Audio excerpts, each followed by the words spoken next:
Friend, एक बार फिर से आप सभी का मोस्ट वेलकम है एक नए वीडियो में।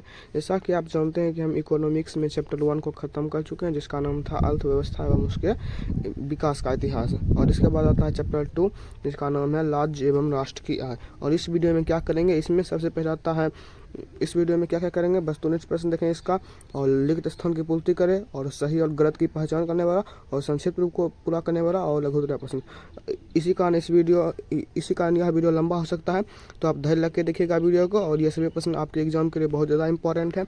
तो बिना टाइम को वेस्ट किए हुए वीडियो को शुरू करते हैं। और यदि आपने इस वीडियो को अभी तक एक लाइक नहीं किया तो एक लाइक कर दीजिए, और अपने दोस्तों के बीच भी शेयर कर दीजिएगा, और इस चैनल को भी सब्सक्राइब कर दीजिएगा, ताकि ऐसे ही वीडियो ऐसे चैनल पर आते रहता है, ठीक। और यदि आपको कहीं भी दिक्कत हो तो आप मुझे जरूर कमेंट करिएगा। क्लास 10 इकोनॉमिक्स चैप्टर 2, जिसका नाम है राज्य एवं राष्ट्र की आय। और इस वीडियो में क्या क्या देखेंगे, जैसे कि यहाँ पर आप देख रहे हैं कि सबसे पहले वस्तुनिष्ठ प्रश्न, उसके बाद लिखित स्थान की पूर्ति का, उसके बाद सही और गलत का पहचान कर, दूसरा संक्षिप्त रूप की पूरा करें, और चौथा जो सबसे इंपॉर्टेंट होता है लघुत्तरीय प्रश्न। चलिए बढ़ते हैं सबसे पहले वस्तुनिष्ठ प्रश्न की तरफ। वस्तुनिष्ठ प्रश्न, सही विकल्प का चुनाव कर लेते हैं। इनको सबसे पहले कल का चेंज कर लेते हैं करण, ठीक है। यहाँ कहता है कि प्रश्न में कि सन 2008-9 के अनुसार भारत की औसत प्रति व्यक्ति आय कितनी थी। कहता है कि 2008-9 में भारत की प्रति व्यक्ति आय कितनी थी, पर कैपिटा इनकम। ये पर कैपिटा इनकम क्या होता है, इसके बारे में हम बताए हैं, वो जो पहला चैप्टर उसमें बताएं। और कहता है 2008-9 में भारत की प्रति व्यक्ति आय कितनी थी, और इसका ऑप्शन है 22,553, 22,494, 6,610, 54,850। और यदि आपको इन सभी का सही उत्तर पता है तो आप मुझे जरूर कमेंट कर दीजिएगा, ठीक। अब हम इसका सही उत्तर बताते हैं। इसका सही उत्तर होगा ख नंबर, यानी 25,494 रुपया, ठीक। और यदि आपको आवाज़ आ रहा है तो होगा, तो यहाँ पर हम छत पर हैं और यहाँ पर हवाई जहाज आ रहा है, इसमें कोई दिक्कत नहीं, आप थोड़ा मैनेज कर दीजिएगा।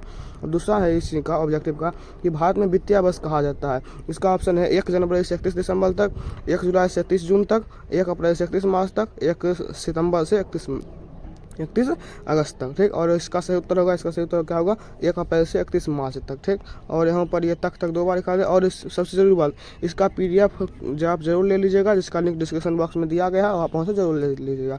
अब तीसरा है ऑब्जेक्टिव में कि भारत में किस राज्य का प्रति व्यक्ति आय अधिक है। देखिए भारत में ऐसा कौन सा राज्य है 2800 में जिसका प्रति व्यक्ति आय सबसे ज़्यादा है। क्या वो बिहार है, क्या पंजाब है, क्या हरियाणा है, क्या गोवा है, ठीक। अब इसका हम उत्तर बताते हैं। इसका उत्तर होगा गोवा।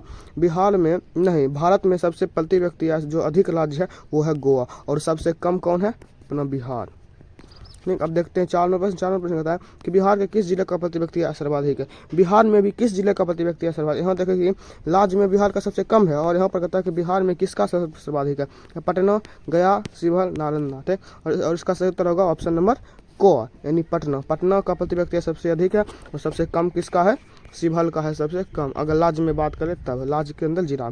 5वां है उत्पादन एवं आय गणना विधि आर्थिक दृष्टिकोण से। अब इसी में एक दीर्घोत्तरीय प्रश्न है कि उसमें हम बहुत सारे विधि के बारे में चर्चा करेंगे, इसलिए आप उस वीडियो को भी इसकी मतलब देखना नहीं भूलिएगा, ठीक।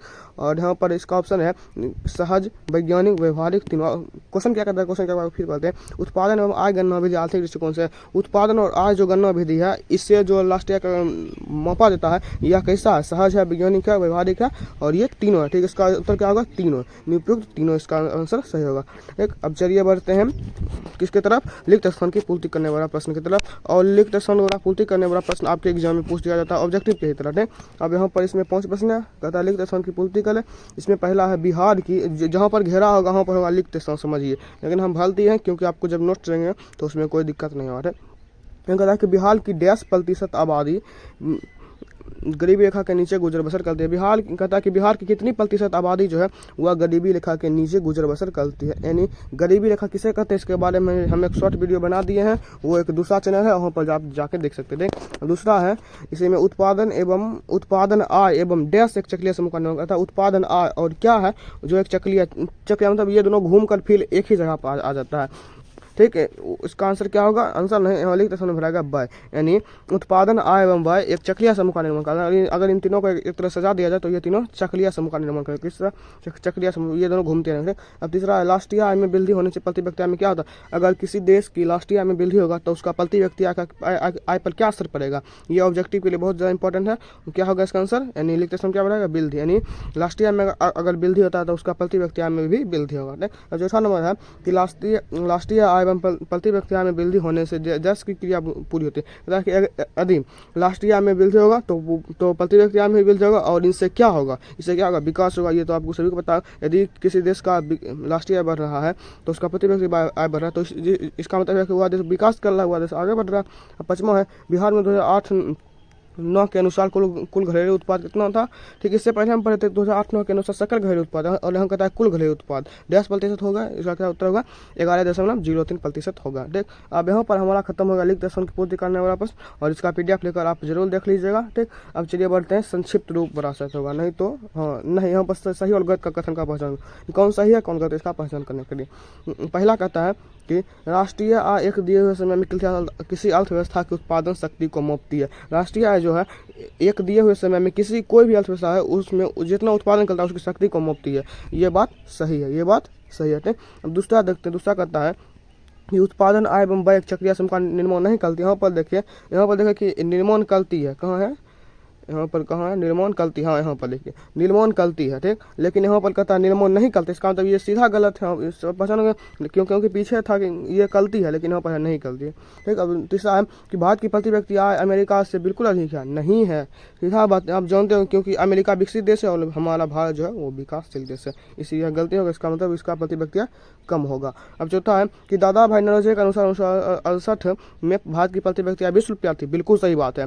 और इसके बारे में आगे लघुत्तरीय प्रश्न है कि भारत में सबसे पहले राष्ट्रीय की गणना किसने की थी, इन्होंने की थी, और ये सबसे सही, और ये सही बात है कि 1968 में की थी, और उस समय भारत का प्रति व्यक्ति आय कितना था, 20 रुपया था, और इस समय इसके मुकाबले बहुत ज़्यादा, आज बहुत अधिक होगा। 5वां है बिहार की प्रति व्यक्ति आय में कृषि क्षेत्र का योगदान बिल्कुल सही है, पूरा सही है। क्यों, क्योंकि बिहार एक कृषि प्रधान राज्य है, और यहाँ पर जो अधिकतर जनसंख्या है वो कृषि कार्य में ही लगी है, जिससे कि जितना भी आमदनी होता है उसका अधिकतर जो आमदनी का स्रोत है वो कृषि क्षेत्र ही है। अब यहाँ पर हमारा ये भी खत्म होगा सही और गलत कथन का पहचान करने वाला। नहीं, अब देखते हैं कौन सा प्रश्न संक्षिप्त रूप को पूरा करने वाला। ये संक्षिप्त रूप को पूरा करेंगे, मतलब शॉर्ट फॉर्म दिया लगा उसका पूरा फॉर्म लिखेंगे। इसमें पहला है GDP, क्या है GDP का फुल फॉर्म क्या होगा, ग्रॉस डोमेस्टिक प्रोडक्ट। GDP का पूरा फॉर्म ग्रॉस डोमेस्टिक प्रोडक्ट है। अब देखते दूसरा PCI यानी पर कैपिटा इनकम यानी प्रति व्यक्ति, और इसका क्या होगा, सकल घरेलू उत्पाद है। PCI यानी प्रति व्यक्ति, और इसके बाद वो क्या था, GDP यानी ग्रॉस डोमेस्टिक प्रोडक्ट, ये होगा सकल घरेलू उत्पाद।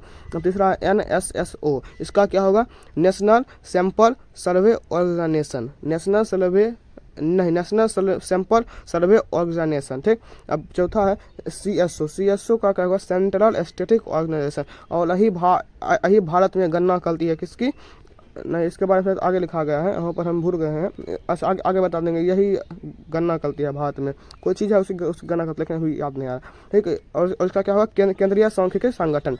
अब 5वां है GNP यानी ग्रोस नेशनल प्रोडक्ट, इसका अर्थ होगा कुल घरेलू उत्पाद होगा, ग्रोस नेशनल प्रोडक्ट। नहीं तो हमें इतना नहीं पता, नहीं इसका होगा इसका को होगा, नहीं तो आप देख लीजिएगा, हिंदी से नहीं पूछेगा, इसका सीधा शॉर्ट फॉर्म देगा, उसका क्या पूरा लिखने के। अब 6वां है NNP यानी नेट नेशनल प्रोडक्ट। अब 7वां है NI यानी नेशनल इनकम यानी राष्ट्रीय आय, इसके बारे में आप सभी जानते होंगे। अब 8वां है EDI, क्या है EDI, इसके बारे में बहुत खोजे तब मिला, इसका क्या होगा, इकोनॉमिक डेवलपमेंट ऑफ इंडिया यानी इकोनॉमिक डेवलपमेंट ऑफ इंडिया। इसमें 8 था, 8 बता दिया, और इसका PDF ले लीजिएगा, वहाँ आप जाके आप ठीक ढंग से पढ़ सकते हैं। ठीक, अब बढ़ते हैं जो सबसे मेन होता है लघुत्तरीय प्रश्न यानी शॉर्ट क्वेश्चन आंसर। और यदि आपने इस वीडियो को अभी तक लाइक नहीं किया तो लाइक कर दीजिए, और अपने दोस्तों के बीच भी शेयर कर दीजिए, और इस चैनल को भी सब्सक्राइब कर दीजिएगा। और यदि आपको यहाँ तक कहीं भी दिक्कत है तो आप जरूर कमेंट कर लीजिएगा। ठीक, और आप दूसरे चैनल को भी सब्सक्राइब कर सकते हैं, उसका जो मतलब वह चैनल होम पेज में लगा है, उस जगह आप कर सकते हैं। ठीक, अब अगला है लघुत्तरीय प्रश्न में सबसे पहला प्रश्न है कि आय से आप क्या समझते हैं। देखिए इन पूरा चैप्टर में पढ़े थे आय मतलब इनकम, सबसे पहले इनकम कहते हैं कैसे, इसका बारे में समझते हैं। और आप बिल्कुल ध्यान से देखिएगा क्योंकि ये सभी इंपॉर्टेंट क्वेश्चन है। इसमें कुल 7 या 8 प्रश्न है। इसके बारे में लिखेंगे कि जब कोई व्यक्ति किसी भी प्रकार का शारीरिक अथवा मानसिक कार्य करता है और उस कार्य के बदले जो उसे पारिश्रमिक मिलता है उसे उस व्यक्ति का आय कहते हैं। मतलब कि जब कोई भी व्यक्ति लीजिए वह किसी प्रकार शारीरिक मतलब शरीर से काम करते हैं। जैसे मजदूर देख लीजिए, किसान देख लीजिए, ये सभी शरीर से काम करते हैं। अथवा मानसिक, मानसिक मतलब जैसे हम मानसिक काम कर रहे हैं, जैसे बैंक में जाइए मानसिक काम हो रहा है, IPS ऑफिसर, IAS ऑफिसर, ये सभी मानसिक कार्य करते हैं। और इन सभी कार्य के बदले जो उनके पारिश्रमिक यानी जो उनको रुपया मिलता है, जो उनको वेतन मिलता है, उसे क्या कहते हैं? आय कहते हैं। ठीक, समझ गए? सीधा समझिए कि जो सभी व्यक्ति काम करते हैं और काम के बदले जो भी उनको रुपया मिलता है उसे कहते हैं आय कहते हैं। ठीक, और यहाँ तक हमारा उत्तर पहला खत्म हो गया। अब देखते हैं दूसरा नंबर। दूसरा कहता है कि सकल घरेलू उत्पाद किसे कहते हैं? सकल घरेलू उत्पाद, जिसके बारे में हम पीछे पढ़े थे, यहाँ पर क्या था? सकल घरेलू उत्पाद, ग्रोस डोमेस्टिक प्रोडक्ट। ठीक, अब इसके बारे में देखते हैं ये किसे कहते हैं, इसका देखते हैं। इसके बारे में देखेंगे कि किसी देश में किसी दिए हुए वर्ष में वस्तुओं और सेवाओं की जो कुल मात्रा उत्पादित की जाती है उसे उस देश का सकल घरेलू उत्पाद कहते हैं, GDP के। देखिए कोई भी देश है उसमें सबसे पहले उसको एक कोई मतलब बस दे देंगे, 1 बस, 2 बस, 3 बस, 4 बस, 5 बस, तो उसके अंदर जो भी वस्तु और जो भी सेवा उत्पादित होगा उसको अगर जोड़ देंगे लुपा में कन्वर्ट करके, तो वो जो आएगा उसे कहेंगे सकल घरेलू उत्पाद कहेंगे। ठीक, यानी GDP, ग्रोस डोमेस्टिक प्रोडक्ट। ठीक, आप देखते हैं तीनों प्रश्न प्रति व्यक्ति है, प्रति व्यक्ति पर कैपिटा इनकम। इसके बारे में यहाँ पर भी दे दिया गया है, पढ़ लेते हैं। देखेंगे कि राष्ट्रीय आय में देश की कुल जनसंख्या से भाग देने पर जो भागफल आता है उसे प्रति व्यक्ति आय कहते हैं। देखिए जो राष्ट्रीय यानी नेशनल इनकम है, अगर उसमें देश में जितना भी जनसंख्या, जितना भी लोग हैं, अगर उन सभी को भाग दे देंगे तो यहाँ पर जो भागफल आएगा उसे कहते हैं प्रति व्यक्ति। यहाँ पर आप फॉर्मूला देख सकते हैं, यहाँ पर फॉर्मूला है प्रति व्यक्ति आय बराबर राष्ट्रीय आय बटे देश की कुल जनसंख्या। ठीक, यही फॉर्मूला है, इससे आप निकाल भी सकते हैं। जैसे मान लीजिए कोई भी देश का राष्ट्रीय आय है 20 रुपया और यहाँ की जनसंख्या है 2, यानी इसका प्रति व्यक्ति आय हो जाएगा 10 रुपया। ऐसा तो संभव नहीं है, क्योंकि कोई भी देश ऐसा नहीं जिसमें 2 लोग रहते होंगे, 2 लोग और उसका प्रति व्यक्ति आय 20 रुपया होगा, ऐसा होगा नहीं, ऐसा संभव ही नहीं है। ठीक, अब चौथा समझा कि भारत में सर्वप्रथम राष्ट्रीय आय की गणना कब और किनके द्वारा की गई? हम कहते थे क्वेश्चन आएगा कि भारत में सर्वप्रथम राष्ट्रीय आय की गणना किनके द्वारा और कब की गई। इसके बारे में देखेंगे। भारत में सर्वप्रथम राष्ट्रीय आय की गणना 1868 ईस्वी में कब की गई? 1868 ईस्वी में की गई। और किसने किया था? दादा भाई नौरोजी ने किया था। और उस समय भारत का प्रति व्यक्ति कितना था? 20 रुपया था। ठीक, अब देखते हैं 55वां प्रश्न। भारत में राष्ट्रीय आय की गणना किस संस्था? हम बोलें कि राष्ट्रीय आय की गणना कौन करता है? CSO केंद्रीय सांख्यिकी संगठन, जिसके बारे में हम पीछे बोले थे कि हमें याद नहीं आ रहा, लेकिन अभी देख सकते हैं कि CSO करता है, नहीं भारत में राष्ट्रीय आय की गणना करता है। ठीक, अब 56वां प्रश्न होगा कि राष्ट्रीय आय की गणना में होने वाली कठिनाइयों का वर्णन कीजिए। देखिए राष्ट्रीय हम कर रहे हैं, मान लीजिए हम ही कर रहे हैं राष्ट्रीय आय, उसमें हमें क्या क्या कठिनाई का सामना, यानी कौन कौन सी कठिनाई है, कौन कौन सी मुसीबत हमें आ सकती है। ठीक, उन सब के बारे में लिखेंगे। राष्ट्रीय की गणना में होने वाली कठिनाइयां निम्नलिखित, यानी राष्ट्रीय की गणना में जो कठिनाई होगा वो सभी निम्नलिखित है। पहला, आंकड़ों को एकत्र करने में कठिनाइयां। देखिए आंकड़ों को एकत्र मतलब आंकड़ा, जैसे हम कितना कमा रहे हैं, वो कितना, इन सभी को मतलब जोड़ करने में यानी इकट्ठा करने में कठिनाई होगा। दूसरा, दोहरी गणना का समझना। इसके बारे में समझिए कि दोहरी यानी मान लीजिए कोई भी व्यक्ति, उसका एक ही व्यक्ति का चाचा वहाँ रहता है और उसका भाई यहाँ रहता है, तब देखिए इन दोनों का प्रति व्यक्ति 2 बार गिना जाएगा, क्योंकि ये भी बोल देगा यहाँ पर हम कमाते, वो भी बोल देगा यहाँ पर हम कमाते, इसकी भी संभावना होती है। मूल्य के मापन कठिनाई। मूल्य के मापन, कोई व्यक्ति रुपया डायरेक्ट नहीं कमाता, कोई व्यक्ति कोई दूसरा वस्तु भी कमाता है। जैसे कि देखिए अगर गांव घर में जाएंगे तो जो होती है सभी मतलब खेत में कम करते तो उसको ज़्यादातर रुपया नहीं मिलता, उसको अनाज ही मिल जाता है। ठीक, और यही सब राष्ट्रीय की गणना में होने में कठिनाई। और ये 5वें बारे प्रश्न में भी पूछा जाता है, तो आप इसे आप थोड़ा देख लीजिएगा। ठीक, अब देखते हैं 7वां प्रश्न, और ये सबसे लास्ट प्रश्न होगा। बताइए कि आय का गरीबी के साथ संबंध बताइए कि आय जो है, आय का गरीबी के साथ कैसे संबंध है। अगर कोई व्यक्ति का आय इतना रुपया है तो उसका गरीबी पर कैसे प्रभाव पड़ेगा, इसके बारे में लिखेंगे। इसके उत्तर में लिखेंगे कि गरीब इसलिए गरीब है क्योंकि गरीबी से गरीब है क्योंकि उनमें गरीबी है। गरीबी के कारण उनकी आय कम होती है। देखिए कोई भी व्यक्ति गरीब है तो उनकी आय कम होगी, जब आय कम होगी तो उनकी बचत कम होगी। सीधा अगर हम कम को रुपया कमा रहे हैं तो हम बचत भी कम करेंगे, यानी सेविंग भी कम करेंगे, और जब बचत कम होगी तो उससे यानी खर्चा भी कम करेंगे, इन्वेस्ट भी कम करेंगे, और जब इन्वेस्ट कम होगा तो वो फिर से हमारा जो इनकम होगा वो भी कम हो जाएगा। और साथ ही गरीबी और अशिक्षा के कारण बच्चों की पैदाइश अधिक होती है, जिससे उन्हें पढ़ाने लिखाने में आदमी कर्जा में डूब जाता है, जिससे कि आदमी आगे नहीं बढ़ पाता है। और यही है आय का गरीबी के साथ संबंध। और यहाँ पर हमारा सभी प्रश्न खत्म हो जाता है। यानी सबसे पहले बताए थे ऑब्जेक्टिव क्वेश्चन, उसके बाद लिखित स्थान भरने वाला, और उसके बाद सही गलत, और उसके बाद बताए थे कौन सा संक्षिप्त रूप बताए थे, उसके बाद बताए थे लघु उत्तर प्रश्न। ठीक, और ये 5वें प्रश्न का कंप्लीट कार्य है। और यदि आपने इससे पहले वाले सभी वीडियो को नहीं देखा, इकोनॉमिक्स के वीडियो नहीं देखा, तो उसका भी एक प्लेलिस्ट बना दिया गया है, आप वहाँ जाकर देख सकते हैं। और यदि आपने और भी सब्जेक्ट का वीडियो नहीं देखा तो वो भी प्लेलिस्ट में जाके देख सकते हैं। और यदि आपको यहाँ तक सभी क्वेश्चन समझ में आया तो वीडियो को एक बार लाइक कर दीजिए और अपने दोस्तों के बीच भी शेयर कर दीजिए और इस चैनल को भी सब्सक्राइब कर दीजिएगा। ठीक, चलिए मिलते हैं आपसे किसी अगले वीडियो में, तब तक धन्यवाद।